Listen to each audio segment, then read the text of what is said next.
함정작전이라고 명명된 대규모 군사작전을 방불케 하는 진압작전이 진행된다.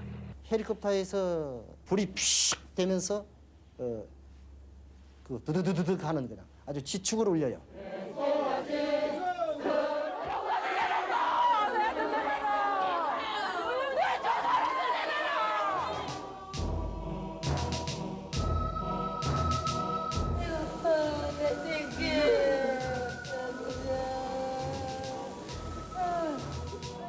그 시대를 살았던 우리들은 사실은 어떤 의미에서는 죄인입니다. 그 원죄 중에 사실은 저와 같은 일을 하는 언론에 종사하던 사람들이었습니다. 그들이 국민들의 눈과 귀를 막고 사실과 진실을 왜곡하고 있을 때 그것을 제일 먼저 했어야 되는 사람들이 그러지 못했다는 거죠. 제가 한 일은 별로 없습니다.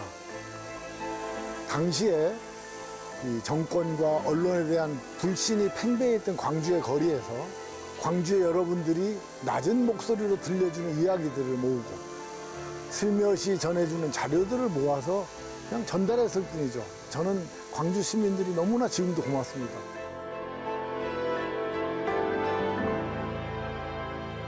(1년이) 지났었죠. 광주에 비극이 있고.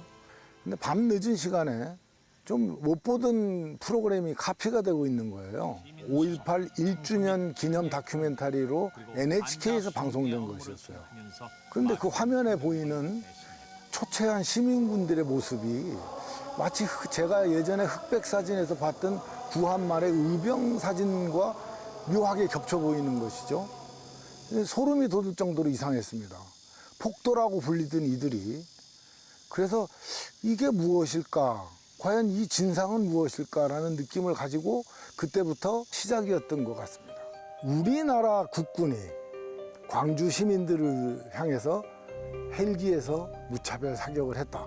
그 사실을 당시 프로그램을 제작하는 담당 PD인 저도 믿기가 어려웠습니다. 조신부님 인터뷰하기 전에 성모 마리아에게 기도를 했습니다. 성모님, 제가 성직사로서의 양심을 걸고 거짓이 없고 진실된 것을 말할 것을 맹세합니다. 그러고 나서 시작하셨죠. 안 믿을 수가 없었어요. 아들을 잃어버린 어머니의 마음. 시체로 돌아와서 얼굴도 못 보고 떠나버린 어머니의 마음이 도대체 우리는 어떠한 이유로 이런 불행한 일을 어머니가 겪게 되었나. 그것은 우리가 당시 겪었던 한국 사회의 여러 가지 모순과 갈등, 잘못됨으로 이어졌던 것과 연결이 돼 있기 때문에 이것이 다큐멘터리 소재로 됐을 때 광주를 이야기할 수 있는 좋은 단초가 되지 않았을까. 그렇게 생각했던 거죠. 어느 날 전화가 와서 두 딸의 이름과 반과 번호를 대면서 두 딸은 잘 키워야 되지 않겠냐고 얘기할 때 사실은 그때는 이 모든 걸 포기하고 내려놓고 싶은 생각이 들 정도로 심하게 어려움이 있었습니다, 사실은. 군인들이 죽은 시신을 끌고 가는 장면이 있었는데 이것을 이제 삭제하라는 거죠. 내부적인 저항이 말도 못하게 심했다는 거죠. 그럼에도 불구하고 몰래 편집신문을 열어주고 가는 동료, 슬그머니 그 뒤로 다가와서 음료수를 놓고 가는 동료들의 그 성원과 그런 격려가 없었으면은 이 프로그램은 세상에 못 나왔을 거다는 생각이 지금도 납니다. 정말 그 반가운 얼굴이죠. 우리가 해야 할 일을 안 했을 때 얼마나 부끄럽냐를 이제 와서 위르겐 힌츠팬터를 보면서 느낍니다. 어머니의 노래를 제작했을 때 국내 자료는 단 한 컷도 없었습니다.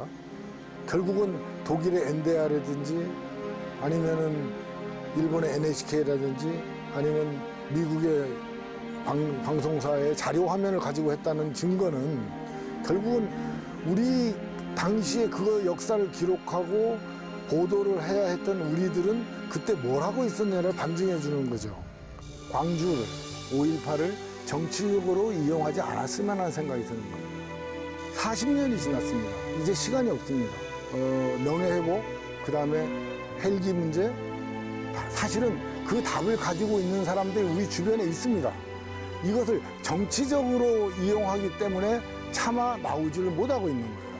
그들로부터 하루 바삐 진실과 사실을 받아서 이 문제를 해결해야 된다고 생각합니다.